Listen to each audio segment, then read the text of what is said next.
Hi guys, I've been watching the It Gets Better videos and I'm gonna share some stuff about my life for you. Very, very, very, very, very, very, very personal things. I'm just gonna put them out there because other people are doing it and I'm very out with myself. So, as a lot of you know, I am a female to male transgendered person. I have not gotten any surgeries or started on testosterone yet, but I believe that I should have been born a male, and I portray myself as one and play the daily part as one of one. Story in 8th grade, um I had come out as bisexual, and I was at a very religious Orthodox Jewish sleepaway camp for a month. First, an email spread about me that said Rachel, and I'm not going to give my last name on here, but Rachel is bisexual. I was getting emails on AOL. I was getting chats, IMs, messages, everything. Is it true? Are you really bisexual? I'm like, what? Who told you? Who told you? And it was terrible for me being outed at that age. I was 13 and didn't want anybody to know. Again, in that year of 8th grade, I think this was before, I had fallen in love with a straight girl, and I'm not giving her name on here, but this, I was pretty much, I was obsessed. I'd write poetry for her. Only a few people knew about it. Because we only told a few people. I think I got outed there too. Told some friends, and this word spread because it was a very small Jewish school. And I wrote a story about her. I mean, I wrote a story, me being the character, the boy that I wanted to be, and her being the other character. And I mean, I would talk to her about it offhandedly, and she'd be like, "Oh my God, these poems are really cute. Who are they for?" And I'd be like, they're not. I'm just not. They're not. I'm just not. I'm not telling you. I'm not. Just forget it. Just forget about it. But I mean, we were on a Washington trip, and I said, like we came back. We were on the bus to the airport in Washington, and I gave her a poem, and I ran back to my seat. I ran back. And I was just like, please read it, it's important. She's like, hey. And we were at the Minneapolis airport. I'm like, that poem, it's for you. And she just like, oh. And she said it in the calmest, coolest way. And I was just like, whoa, it's not so bad.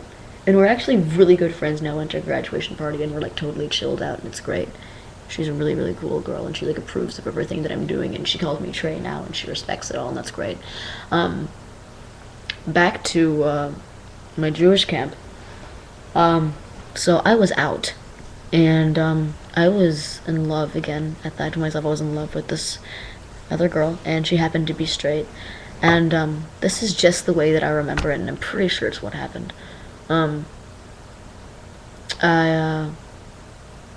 I wrote her a letter. I was planning on drowning myself in a lake. Obviously I didn't, but I was planning on killing myself that night. And I wrote her a letter saying, this is how I feel about you. And if anyone knows the song Bread Idea by Orson, at the beginning, did somebody tell you what I couldn't tell you? I hope they did, I hope they didn't. Well, I'll regret it, or should I forget it? Whatever this is, it feels electric. I wrote that in a letter. It was a very long letter. And she freaked out, as anybody would, saying, I'm in love with you and I'm going to kill myself. So not anybody would freak out about that.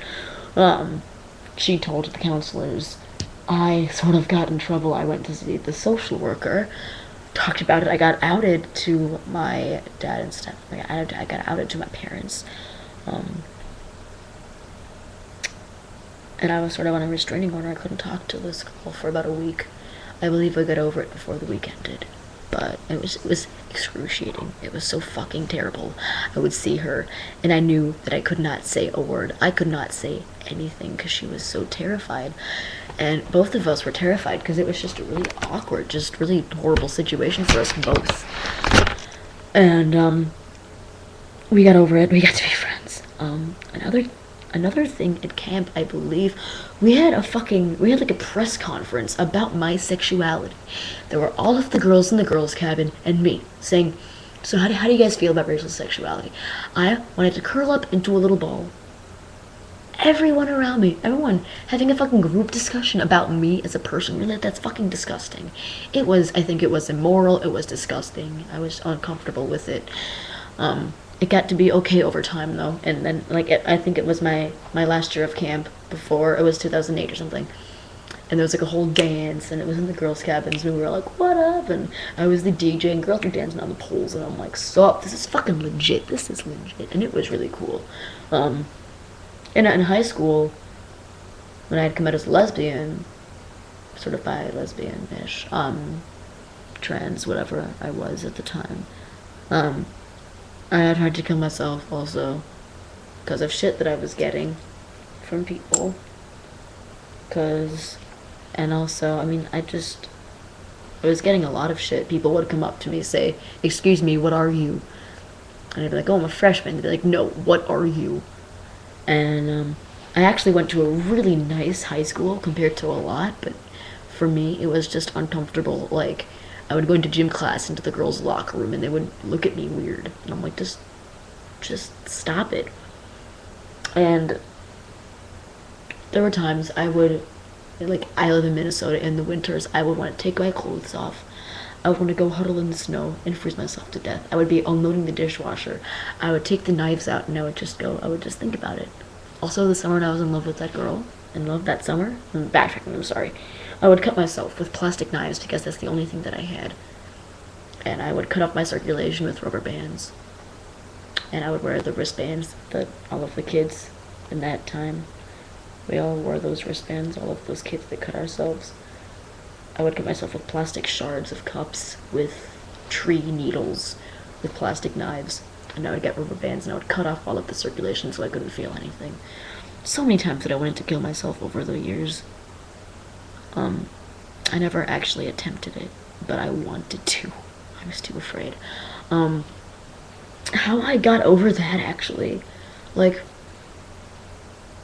there will be at least someone to support you. There are always people that love you, whether or not they voice it, okay? If you know how to find that love and peace, serenity, and beauty in the world, even a little bit, you hold on to that and it grows. It really does. It grows into something big and beautiful and amazing. And there was just this tiny, tiny, tiny part of me telling me, move on. It will get better. And it has. I'm one of the most well-adjusted transgender people that many have met now.